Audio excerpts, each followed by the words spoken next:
আপনি যদি হোয়াটসঅ্যাপ ব্যবহার করে থাকেন এবং হোয়াটসঅ্যাপের মধ্যে আপনি গোপনীয়তা রক্ষা করতে চান কলের ক্ষেত্রে বিশেষ করে, যেমন আপনি প্রাইভেসি মেনটেন করে কারোর সাথে কথা বলতে চাচ্ছেন, মূলত বিষয় হচ্ছে আপনি যদি হোয়াটসঅ্যাপ কল করবেন কিন্তু আপনার আইপি অ্যাড্রেসটা কেউ কখনো বের করতে পারবেন আপনার কলের লিঙ্ক থেকে বা কলের মাধ্যমে, সেরকম যদি চান সেটার জন্য একটা সেটিং চালু করে দিতে হবে। সেটি আমি আজকের ভিডিও দেখিয়ে দেব।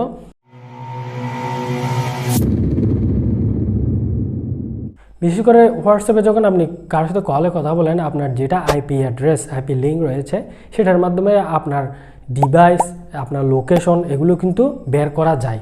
তো এটা থেকে আপনি এড়াতে চাইলে, আপনি যদি সচেতন ব্যক্তি হয়ে থাকেন, কলে আপনার গোপনীয়তা রক্ষা করতে চান, এটা কীভাবে করবেন সেটা দেখিয়ে দিচ্ছি। তার আগে এটি কি সেটা একটু আপনাদেরকে বলে দিই। এটা হচ্ছে, এটার মাধ্যমে, অপশনটার মাধ্যমে আপনি হোয়াটসঅ্যাপের অতিরিক্ত স্তর আপনি অবলম্বন করার মাধ্যমে গোপনীয়তার ইন্টারনেট প্রোটোকল অ্যাড্রেস বলা হয়, সেটাকেই মূলত আপনি হাইড করে রাখবেন যাতে কেউ না পায়। এটা ডিরেক্টলি কল যাবে না।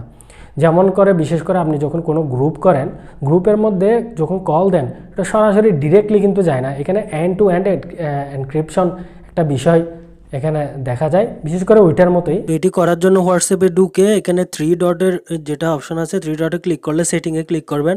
সেটিংয়ে ক্লিক করার পর এখানে প্রাইভেসিতে ক্লিক করবেন। প্রাইভেসিতে ক্লিক করলে আপনারা একটু নিচের দিকে স্ক্রল করলে দেখতে পাবেন এখানে advance protect ID address in কলস, এখানে অ্যাডভান্সে ক্লিক করলে এখানে দেখতে পাচ্ছেন আসছে প্রোটেক্ট আইডি অ্যাড্রেস ইন কলস, এটাকে এনাবল করে দিতে হবে। এখানে লেখা আছে to make it harder for people to infer your location calls on this device। তো এখানে মোর দিয়ে আপনারা এর আরও ডিটেলস দেখতে পারবেন চাইলে, এখানে উল্লেখই আছে। তো এইভাবে আপনারা চাইলে এনাবল করে দিবেন। এরপর থেকে আপনাকে কেউ কল দিলে বা আপনি কাউকে কল দিলে এটা তখন সে আপনার আইপিটা পাবে না, আপনার ডিভাইসের ইনফরমেশন, কলের ইনফরমেশন, লোকেশন ইনফরমেশন এগুলো পাবে না। এবং উপরে দেখতে পাচ্ছেন এখানে এন্ড টু এন্ড এনক্রিপ্টেড এখানে লেখাটা চলে আসে। যাই হোক, মানে আপনার আইপি অ্যাড্রেসটা পাবে না। তো আশা করি বুঝাতে পারছি। ধন্যবাদ সবাইকে। এই ধরনের আরও ভিডিও পাওয়ার জন্য অবশ্যই সাথে থাকবেন এবং সাবস্ক্রাইব দিয়ে রাখবেন। ইউটিউব থেকে হলে, অন্য সোশ্যাল মিডিয়া থেকে হলে ফলো দিয়ে রাখবেন। সে প্রত্যাশায় এখানে রাখছি। দেখাবো অন্য কোনো ভিডিওতে।